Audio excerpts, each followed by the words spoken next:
दोस्तों राजा शिब्बी ने एक बड़ा सा तराजू और एक छुरा भी मंगवाया। फिर उसने कबूतर को तराजू के एक पलड़े में रखा और फिर छुरे से अपने बाएं पैर के मांस का टुकड़ा काटकर तराजू के दूसरे पलड़े में रख दिया।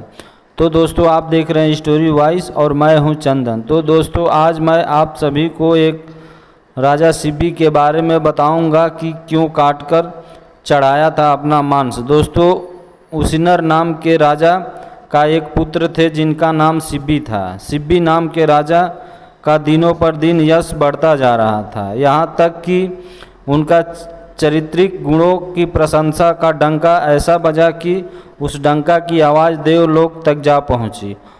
और भैया देवराज इंद्र को वैसे भी किसी की प्रशंसा सुनना बिल्कुल नहीं पसंद करते हैं।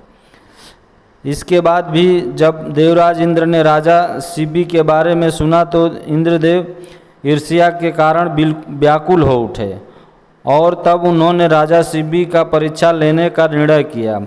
और फिर तब क्या, एक दिन राजा शिब्बी के दरबार में एक कबूतर उड़कर आया और राजा शिब्बी के गोद में छिपकर बैठ गया। और जब तक राजा शिब्बी कुछ समझ पाते उससे पहले ही एक बाज भी दरबार में आ घुसा और राजा शिब्बी के ठीक सामने आकर बैठ गया। बाज को देखकर कबूतर डर गया और उसने राजा शिब्बी से कहा, महाराज मेरी रक्षा कीजिए, नहीं तो यह बाज मुझे खाना चाहता है। तो फिर क्या, राजा शिब्बी ने बाज से कबूतर को छोड़ देने के लिए निवेदन किया, परंतु बाज भला क्यों छोड़ता, आप ही बताइए। हाथ में आया भोजन भला कोई कैसे छोड़ता। तब बाज ने कहा, महाराज किसी से भोजन छीनना अधर्म है और राजा को भी पक्षपात नहीं करना चाहिए। तब फिर राजा शिब्बी ने कबूतर के प्राण बचाने के लिए बाज से कहा, कबूतर से तो आपकी भूख मिटेगी नहीं, मैं तुम्हें इसके बदले कोई बड़ा पशु देने को तैयार हूँ। लेकिन बाज ने राजा शिब्बी की बात नहीं मानी। तो फिर राजा शिब्बी ने कुछ सोच समझकर एक बार फिर अंतिम बार प्रयास किया कि तुम कबूतर को छोड़ दो, बाकी जो तुम्हें चाहिए मैं दूंगा। तब बाज ने कहा, ठीक है, यदि आप कबूतर को बचाना चाहते हैं तो आप कबूतर के वजन के बराबर अपना मांस काटकर मुझे दे दीजिए, तो मैं कबूतर को छोड़ सकता हूँ। बाज की बात सुनकर राजा शिब्बी को मानो जैसे किसी चीज़ का लेकर सदमा लग गया हो। फिर कुछ देर बाद सोचने के बाद राजा शिब्बी ने बाज की बात को मान ली। फिर उसके बाद राजा शिब्बी ने एक बड़ा सा तराजू मंगवाया और साथ में छुरा भी। फिर उसने कबूतर को तराजू के एक पलड़े में रखा और छुरे से अपने बाएं पैर के मांस का टुकड़ा काटकर तराजू के दूसरे पलड़े में रख दिया, किंतु एक पलड़ा भारी था। राजा शिब्बी ने मांस का एक और टुकड़ा काटकर तराजू पर रख दिया, फिर भी कबूतर का पलड़ा भारी था। फिर क्या, अब तो राजा शिब्बी का चेहरा दर्द के मारे लाल हो रहा था।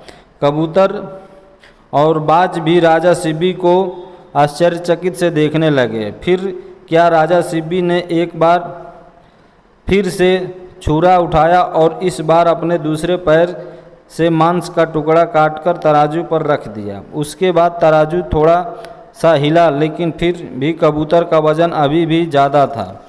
उसके बाद राजा शिब्बी ने धीरे धीरे अपने शरीर के विभिन्न जगहों से इतना मांस काटकर तराजू में चढ़ा दिया कि उसके बाद वह स्वयं मांस का टुकड़ा दिखने लगे। राजा ने अपने छत बिछत शरीर को देखने लगे। राजा सोचते रहे कि अब शरीर के किस स्थान से मांस काटकर तराजू पर रखे कि कबूतर के वजन के बराबर हो जाए। जब राजा शिब्बी के पास अब कोई मांस बचा नहीं दिखा तो वह स्वयं तराजू पर चढ़ गए, परंतु फिर भी कबूतर का पलड़ा भारी था। फिर राजा शिब्बी ने बाज से कहा कि मैं तुम्हारी शर्त पूरी नहीं कर सका, इसलिए मैं अपने आप को पराजय स्वीकार करता हूँ, परंतु मैं पूरी तरह से समझ चुका हूँ आप साधारण पक्षी नहीं हैं और मैं आपका असली रूप देखना चाहता हूँ।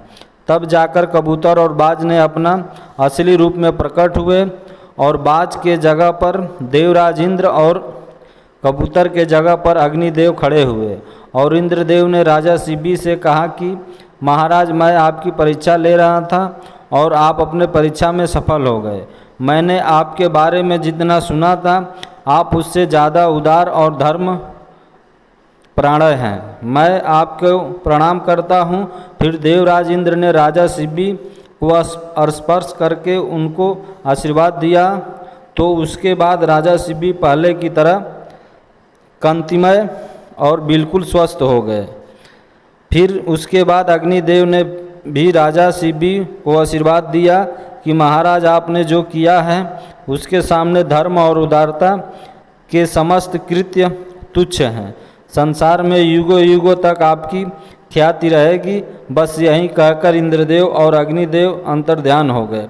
राजा शिबी की ख्याति सभी दिशाओं में फैली हुई है और उसने अनेकों वर्षों तक इस धरती पर शासन किया है। दोस्तों, आप सभी को हमारी वीडियो कैसी लगी? अगर अच्छी लगी है तो हमारे चैनल को ज़रूर सब्सक्राइब कीजिए और एक लाइक तो बनता है। दोस्तों, आप कमेंट करके ज़रूर बताइए कि आप सभी को हमारी वीडियो कैसी लगी।